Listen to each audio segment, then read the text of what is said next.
दिल्ली का शापित खंडहर, खून का कुआं। यह कहानी केवल मनोरंजन के उद्देश्य से बनाई गई है। इसका किसी भी वास्तविक स्थान या घटना से संबंध नहीं है।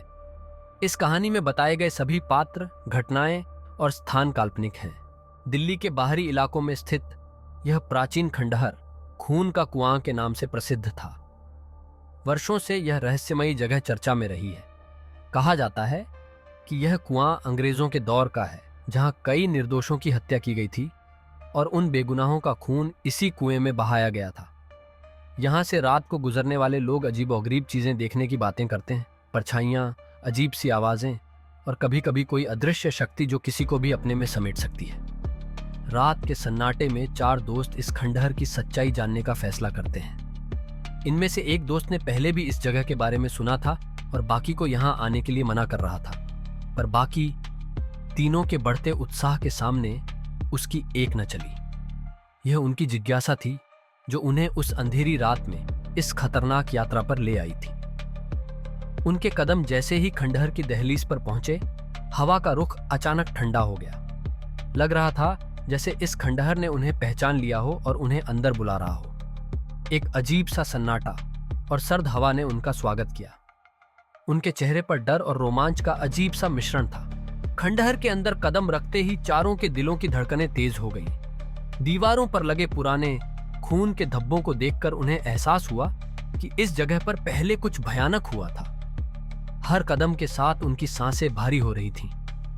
उनकी टॉर्च की रोशनी उन खामोश दीवारों को छूती तो ऐसा लगता कि वो उनके आने का इंतजार कर रही हों। दीवारों पर अजीब सी लकीरें बनी थीं, मानो कोई वहां से भागने की कोशिश में खरोंचे मार गया हो। खंडहर के एक कोने से उन्हें धीमे धीमे रोने की आवाजें सुनाई देने लगीं। वे रुक गए, रोशनी चारों ओर घुमाई, पर वहां कोई नहीं था। लेकिन जैसे ही उन्होंने कदम बढ़ाया, वे आवाजें और तेज होने लगीं, मानो वे आवाजें किसी दूसरे संसार से आ रही हों। अचानक उनके एक साथी ने एक पुरानी टूटी हुई किताब देखी जो दीवार के एक कोने में पड़ी थी। किताब के पन्ने भूरे और धूल से भरे थे। उसमें कुछ हिंदी में लिखा था जो पढ़ने में मुश्किल था, पर एक लाइन स्पष्ट थी। जो भी इस कुएं की सच्चाई जानने आएगा, उसकी आत्मा कभी चैन से नहीं रह पाएगी। खंडहर के अंदर कदम रखते ही चारों के दिलों की धड़कनें तेज हो गईं। दीवारों पर लगे पुराने खून के धब्बों को देखकर उन्हें एहसास हुआ कि इस जगह पर पहले कुछ भयानक हुआ था। हर कदम के साथ उनकी सांसें भारी हो रही थीं। उनकी टॉर्च की रोशनी उन खामोश दीवारों को छूती तो ऐसा लगता कि वो उनके आने का इंतजार कर रही हों। दीवारों पर अजीब सी लकीरें बनी थीं, मानो कोई वहां से भागने की कोशिश में खरोंचे मार गया हो। खंडहर के एक कोने से उन्हें धीमे धीमे रोने की आवाजें सुनाई देने लगीं। वे रुक गए, रोशनी चारों ओर घुमाई, पर वहां कोई नहीं था। लेकिन जैसे ही उन्होंने कदम बढ़ाया, वे आवाजें और तेज होने लगीं, मानो वे आवाजें किसी दूसरे संसार से आ रही हों। अचानक उनके एक साथी ने एक पुरानी टूटी हुई किताब देखी जो दीवार के एक कोने में पड़ी थी। किताब के पन्ने भूरे और धूल से भरे थे। उसमें कुछ हिंदी में लिखा था जो पढ़ने में मुश्किल था, पर एक लाइन स्पष्ट थी।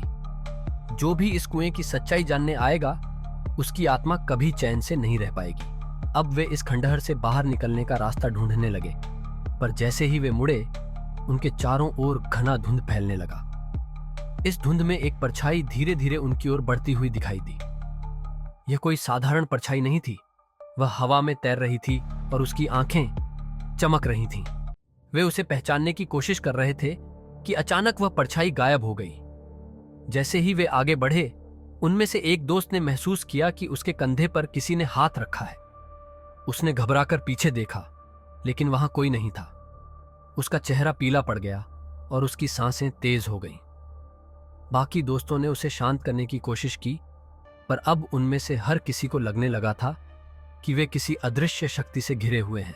वे धीरे धीरे खंडहर से बाहर निकलने लगे, लेकिन जैसे ही वे बाहर की तरफ बढ़े, अजीब सी आवाजें उनके कानों में गूंजने लगीं।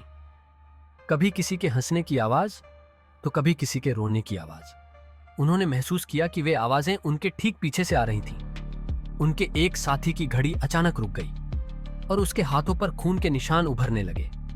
यह देख बाकी दोस्त घबरा गए और उसे तुरंत खंडहर से बाहर ले जाने लगे।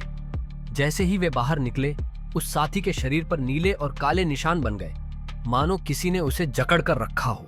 कुछ हफ्ते बाद वे दोस्त खंडहर की इस घटना को भूलने की कोशिश करने लगे, लेकिन उस खंडहर की परछाई ने उनमें से एक को चैन से जीने नहीं दिया।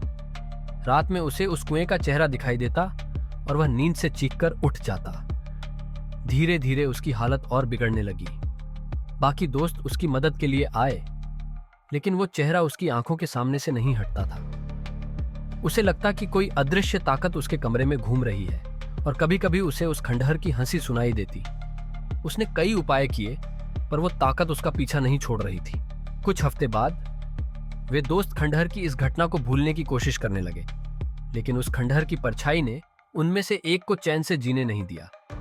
रात में उसे उस कुएं का चेहरा दिखाई देता और वह नींद से चीखकर उठ जाता। धीरे धीरे उसकी हालत और बिगड़ने लगी। बाकी दोस्त उसकी मदद के लिए आए, लेकिन वो चेहरा उसकी आंखों के सामने से नहीं हटता था। उसे लगता कि कोई अदृश्य ताकत उसके कमरे में घूम रही है और कभी कभी उसे उस खंडहर की हंसी सुनाई देती। उसने कई उपाय किए, पर वो ताकत उसका पीछा नहीं छोड़ रही थी। इस घटना के बाद उस खंडहर में जाने की हिम्मत किसी ने नहीं की। यह कहानी दिल्ली में मशहूर हो गई और लोग अब खंडहर के पास जाने से डरने लगे। लेकिन कुछ का कहना है कि जो भी उस खंडहर के पास जाता है, उसे अब भी वो हंसी की आवाजें सुनाई देती हैं और कुएं के अंदर कोई खून का चेहरा उसे अपनी ओर खींचने की कोशिश करता है।